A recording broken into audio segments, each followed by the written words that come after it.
I have been married for some years and we had no children. My husband and I eagerly awaited the day we would have kids. He was kind to everyone, not just me, and my parents adored him too. My sister, very focused on her career, also got along well with him. Suddenly, my husband's work became very demanding. He started coming home late and even worked on his days off. He was put in charge of a team and was constantly on his phone, discussing work with team members.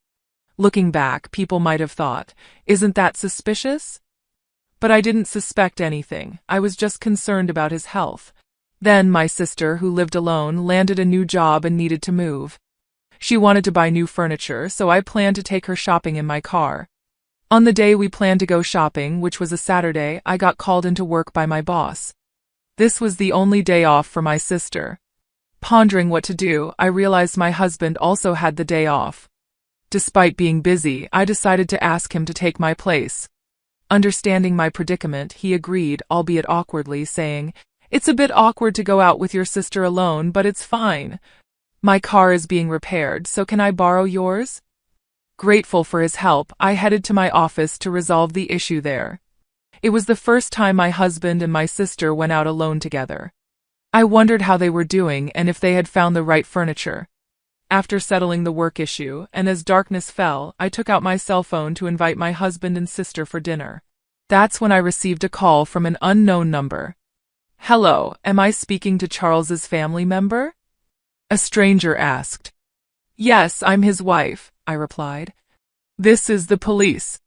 Your husband has been in an accident," the man, who identified himself as a police officer, informed me. He explained that the car my husband was driving had been in an accident and that both he and his female passenger were unconscious. I don't remember exactly what I did when I heard the news, but I rushed to the hospital.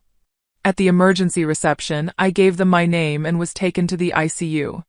Through the glass window, I could see my husband connected to various tubes and wrapped in bandages, which made me very anxious about his condition. My mother, who lived far away, arrived later, and we spent a worried night together. The police provided more details about the accident during this time. They said Charles had been driving on a road with clear visibility when a car ran a red light and hit him. The other driver was seriously injured and was also being treated at the same hospital. However, the driver said that Charles's car had been moving strangely before the accident. The police were investigating whether my husband had fallen asleep at the wheel. Within a few days, my husband and sister regained consciousness, and the doctors conducted some tests. My mother and I were called in to hear the results. The doctors told us that although they would survive, they would likely have some kind of disability. Despite this, my mother and I were happy they were alive and hoped they would improve with rehabilitation. We didn't tell them about the possible disabilities. My mother and I only shared positive news and took care of them. My mother looked after my sister, and I took care of my husband. At first, my husband was in shock from the accident and felt unwell. He was also worried about the trouble he had caused for me, my mother, and my sister. But as time went by, my husband, who had always been kind to me, started to change. He became frustrated with his leg that didn't move easily, the hospital treatment, and the fact that he had to quit his job. All of this seemed to make him very irritable. Even though he couldn't control his frustration, I still went to the hospital every day because I understood how he felt and wanted to support him. One day, a police detective visited me at the hospital. He explained that they had discovered something about the accident. There had been a brake oil leak in my car, which was involved in the crash. This issue could have led to an accident at any time, possibly explaining why the car behaved strangely before the crash. The woman who collided with us was also in bad condition. Her mother came to apologize, and it was the first time I met her. After this, I noticed my husband's outbursts toward me increased. He resented my ability to move freely while he was immobile. He also seemed irritated when I could only visit briefly due to my work commitments. He began giving me orders and directing his frustrations at me. If I didn't meet his expectations, he threw things and complained about his hospital room, even objecting when I went out to get my own lunch. His demands became more unreasonable over time. I sympathized with his situation, but I had to work to support us financially and handle numerous responsibilities like liaising with the police and managing hospital communications. I barely had time to catch my breath. My husband's behavior became increasingly intolerable, and I felt trapped. My sister seemed to be struggling similarly, and my mother grew more exhausted by the day. I heard that my sister's demands on our mother, who wasn't employed, were becoming overwhelming as well. When I couldn't make it to the hospital, both my husband and sister seemed to have learned about the possibility of remaining paralyzed despite rehabilitation. Then there was the revelation about my car's brake oil leak. My sister said, "Hey, I heard your car was leaking oil. You were responsible for maintaining it. Now, I can't work or recover properly because of this. Mom seems upset, and your husband is in the same situation. You're now responsible for caring for both of us for the rest of your life," my sister accused, catching me off guard. I called my mother, who explained that my sister had been struggling mentally for a while. She also mentioned being too tired to go to the hospital. Despite this, I remained worried about my husband and went to see him at the hospital. When I didn't find him in his room, I discovered him with my sister in the common area. Visiting hours were almost over, and they were sitting together alone in the otherwise empty room.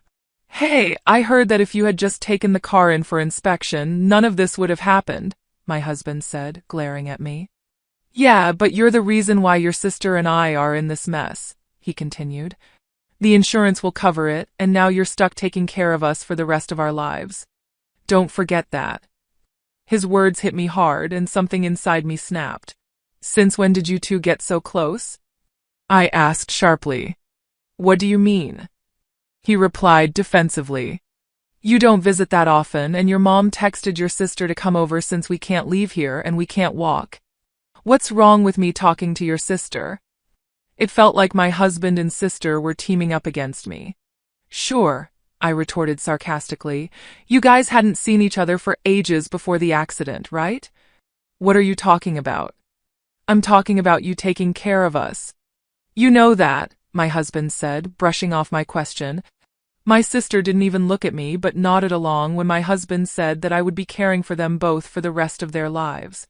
I didn't expect a response but continued speaking, hoping they might understand my feelings. "I wonder if the person who hit your car is recovering now," I said. "How should I know? She crashed into us when the light was red." "It's just unbelievable," my husband replied. "Yeah, it was terrifying. We definitely need to make sure we get compensation from her." "And this happened right when I was about to get a promotion," my sister chimed in. "If I didn't interrupt, they would just keep complaining, so I decided it was time to tell the truth." "There's something you both need to know," I began. "What is it?" my husband asked. "Firstly, I did have my car inspected before the accident," I revealed. "Did you?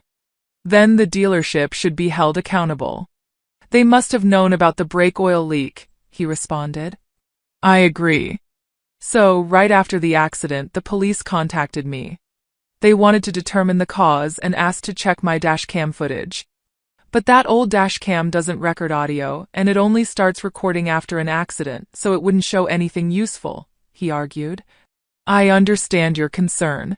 However, you weren't aware that I had recently installed a new dashcam," I disclosed. My sister looked up in surprise. "What?" she exclaimed as the truth unfolded. My sister's face turned ashen. "I also installed an interior camera," I continued calmly. "Modern dashcams can start recording with even a slight jolt. The police have already reviewed the footage." My husband appeared bewildered, and my sister looked on the verge of collapsing. "You were hiding something, weren't you?" I confronted her directly. I don't understand," she stammered. "You tampered with the car," my husband started to panic. "How can you accuse my sister like that? You're talking to her as if she's your enemy." Suddenly, he fell silent, clearly shaken. I mentioned earlier that even a slight movement would trigger the recording. So many private moments between you two were captured. I was mortified when the police asked if it was my sister who was in the car with me. My husband turned pale. "You've been having an affair all this time." "I trusted you completely," I said, caught in the middle. My husband began to shift blame onto my sister. "Sandra isn't the only one responsible here." At that moment, the mother of the woman who had crashed into my car arrived at the hospital room. I had invited her to come over.